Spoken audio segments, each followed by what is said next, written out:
बच्चों, आज मैं फिर आपका वेलकम कर रहा हूँ हमारी इनऑर्गेनिक केमिस्ट्री की क्लास में। आप सभी बच्चों को पता है हम क्या कर रहे हैं।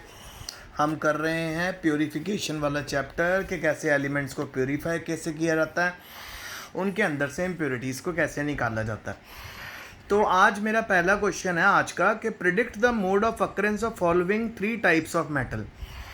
आपको 3 तरह की मेटल दी हुई हैं और पूछा गया है कि ये कैसे मिलती हैं आपको, मतलब नेचर में किस तरह से मिलती हैं। एक तो हाईली रिएक्टिव मेटल पूछी गई हैं, एग्जांपल दिए जैसे सोडियम। एक मॉडरेटरी रिएक्टिव मेटल पूछी गई है जैसे आयरन। नोबल मेटल पूछी गई है जैसे गोल्ड। तो देखो जी, हाईली रिएक्टिव मेटल जो होती है ना जैसे सोडियम और पोटाशियम, हमेशा हमेशा आपको कंबाइंड स्टेट में मिलती हैं, ठीक है। और किस फॉर्म में मिलेंगी? क्लोराइड की फॉर्म में मिलेंगी, नाइट्रेट की फॉर्म में मिलेगी, जैसे NaCl हो गया, NaCO3 हो गया, Na2B4O7 हो गया, 10H2। तो हमेशा आपको कंबाइंड स्टेट में क्यों मिलती है? क्योंकि बेटा ये जितनी भी हाईली रिएक्टिव मेटल्स होती हैं ना, ये क्या करती हैं, ये अपने इलेक्ट्रॉन बहुत जल्दी लूज़ कर लेती हैं और ये इनके इलेक्ट्रॉन गेन कर लेती हैं इम्प्योरिटीज़, और हमेशा ये कंबाइंड स्टेट में मिलती हैं, यानी इनके साथ इम्प्योरिटी आपको अटैच मिलेगी। सो इनको प्योरीफाई करने के लिए आपको बेटा प्रोसेसेस यूज़ करने ही पड़ेंगे एट एनी कॉस्ट। फिर नंबर 2 है moderately reactive metal are present in the combined state as oxide and sulphides है, ठीक है। मॉडरेटली जो आपकी रिएक्टिव मेटल जो होती हैं वो भी आपको कंबाइंड स्टेट में मिलेंगे, उनके साथ भी आपको इम्प्योरिटी अटैच हुई मिलेगी। जैसे आयरन है, Fe2O3 की फॉर्म में मिलेगा, Fe3O4 की फॉर्म में मिलेगा, FeS की फॉर्म में मिलेगा, ठीक है। और जिंक और लेड भी मिलेगी आपको ZnS और PbS की फॉर्म में। तो ये वाली मेटल भी बेटा हमेशा आपको कंबाइंड फॉर्म में मिलती हैं। फिर तीसरे नंबर पे आ गई हमारी noble metal such as gold आ गई। ये तो बेटा बहुत ही कम लेस रिएक्टिव होती है, तो ये फ्री स्टेट में आपको मिलती है। सो गोल्ड सिल्वर वगैरह को प्योरीफाई करना बहुत आसान है, आसानी से प्योरीफाई हो जाती हैं, क्योंकि इम्प्योरिटीज़ इनके साथ बॉन्ड नहीं बना पाती ना, क्योंकि इनकी ऑक्टेट्स कंप्लीट होती हैं, तो ना तो ये इलेक्ट्रॉन देते हैं ना लेते हैं। तो जिसमें इलेक्ट्रॉन लूज़ करने की पावर ज़्यादा होती है वो ज़्यादा इम्प्योरिटी के साथ आपको मिलेगी, जिसमें कम होती कम इम्प्योरिटी, और जिसमें इलेक्ट्रॉन लूज़ करने की पावर भी नहीं है, गेन करने, यानी गोल्ड में यानी गोल्ड सिल्वर या हमारी दरवाज़ा खोल दो, गोल्ड सिल्वर या हमारी ऐसी मेटल आपको मिलेंगी हाँ जो फ्री स्टेट में है, तो उसमें आपको इम्प्योरिटी बिल्कुल नहीं मिलेगी साथ में, ठीक है। समझ आ गया?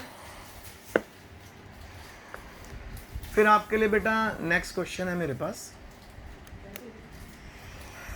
नेक्स्ट आपके सामने क्वेश्चन है कि how do non metal occur in nature. Non metal nature में कैसे मिलती है? मेटल तो हमने अभी देख लिया कि भी वो जी कंबाइंड स्टेट में मिलती हैं। नॉन मेटल नेचर में कैसे मिलती हैं? हाउ आर दे एक्सट्रैक्टेड, उनको कैसे निकाला जाता है, उनको कैसे आइसोलेट किया जाता है उनके नेचुरल सोर्सेज से। सबसे पहले तो बेटा नॉन मेटल जो होती हैं वो नेचर में डिफरेंट वे में मिलती हैं। होप आप सभी बच्चों को मेटल और नॉन मेटल में डिफरेंस पता है। मेटल होती हैं जिनके पास इलेक्ट्रॉन एक्सेस में होते हैं, नॉन मेटल होती है जिनके पास इलेक्ट्रॉन नो खोल दो। नॉन मेटल होती हैं जिनमें आपको इलेक्ट्रॉन की रिक्वायरमेंट होती है, जिनमें हमेशा डेफिशिएंसी होती है इलेक्ट्रॉन की।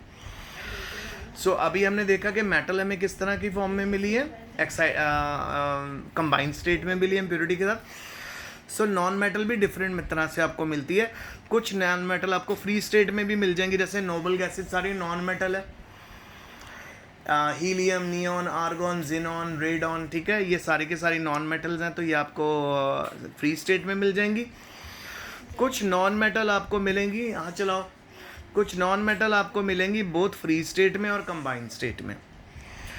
अब जैसे हाइड्रोजन, ऑक्सीजन, नाइट्रोजन और कार्बन है ना, ये आपको फ्री स्टेट में भी मिल सकता है और कंबाइंड स्टेट में भी। अब जो ऑक्सीजन गैस है वो हमारी कब फ्री स्टेट है, ठीक है। कंबाइंड स्टेट में अलग अलग मॉलिक्यूल की फॉर्म में भी आपका ऑक्सीजन मिल सकता है। फिर हमारे पास अलग अलग मेथड कौन से हैं जिन मेथड की मदद से आप इनको आइसोलेट करते हो। एक तो जी पहला है by reduction of oxide, oxides को रिड्यूस करके भी आप बना सकते हो। दूसरा by reduction of halides, halides अगर आपके पास दिए हुए मतलब नॉन मेटल के जो हैलाइड्स बनेंगे उनमें से रिडक्शन करनी है तो भी आपको प्योरीफाई कर पाओगे। By the thermal decomposition of their compound, आप उनको इतना ज़्यादा हीट करोगे कि उनके अंदर जो भी चीज़ इम्प्योरिटी है वो वेपोराइज हो जाएगी और वो वेपर बन के बाहर निकल जाएगी, पीछे आपके पास नॉन मेटल मिल जाएगी। फिर अगला क्वेश्चन आपके लिए आया, name the process from which chlorine is obtained as a by product. एक ऐसा प्रोसेस बताओ जिसकी मदद से क्लोरीन को बाय प्रोडक्ट की फॉर्म में ऑब्टेन होती है। व्हाट विल हैपन, अगर क्या होगा कि अगर हम एक्वा सोल्यूशन NaCl के एक्वा सोल्यूशन को इलेक्ट्रोलिसिस कर दे तो क्या होगा। ठीक है, कहता अब अगर आपको फ्लोरीन बाय प्रोडक्ट चाहिए मतलब आपके पास क्लोरीन बने ही बने।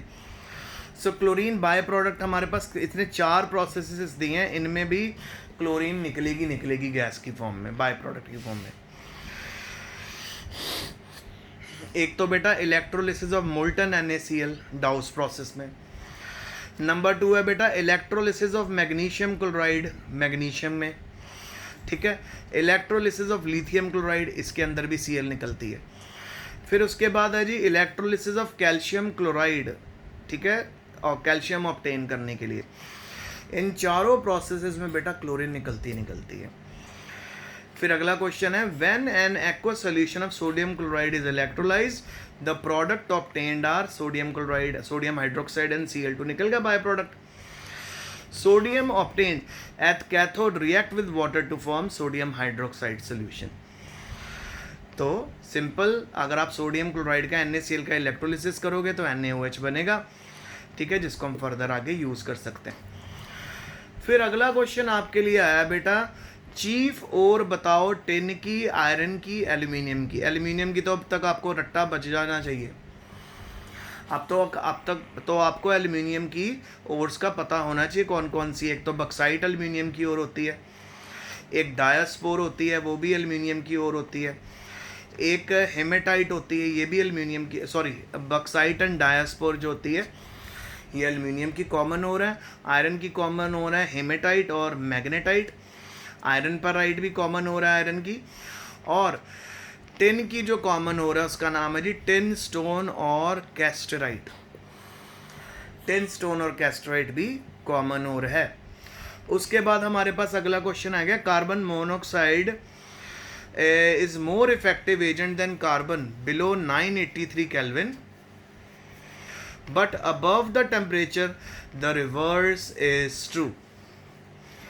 But above the temperature the reverse is true. How would you explain this? इसको आप कैसे एक्सप्लेन करोगे कार्बन मोनोऑक्साइड इफेक्टिव एजेंट कैसे है। कहता जी ब्लास्ट फर्नेस में चार्ज जो होता है कंसिस्ट ऑफ आयरन और हेमेटाइट और मैग्नेटाइट से मिलके बनता है। लाइम स्टोन भी इसके अंदर यूज़ होता है क्योंकि सारा एक्सोथर्मिक प्रोसेस है। इसमें जो टेम्परेचर होता है 1123 केल्विन का होता है। तो कार्बन मोनोऑक्साइड जो होती है ना ये ओर को आयरन ऑक्साइड में रिड्यूस कर देती है बड़ा इजीली। ठीक है, reduction of iron by carbon monoxide occur at 823 kelvin, और अगर आप डायरेक्ट रिडक्शन करोगे तो वो होएगी जी हमारी 1123 में। सो 1123 डिग्री बहुत ज़्यादा टेम्परेचर है। ठीक है, तो उसको इतने टेम्परेचर तक पहुंचने के लिए आपको इस प्रोसेस को एक्सपैंड करना पड़ेगा, ज़्यादा आपको फ्यूल बर्न करना पड़ेगा। तो यानी कार्बन मोनोऑक्साइड वही काम हमें 983 पे 823 केल्विन पे करके दे देती है और आपकी जो कार्बन है वो देती है 1123 पे। तो ये आज का लेक्चर है, अच्छे से पढ़ना, study hard, stay safe, stay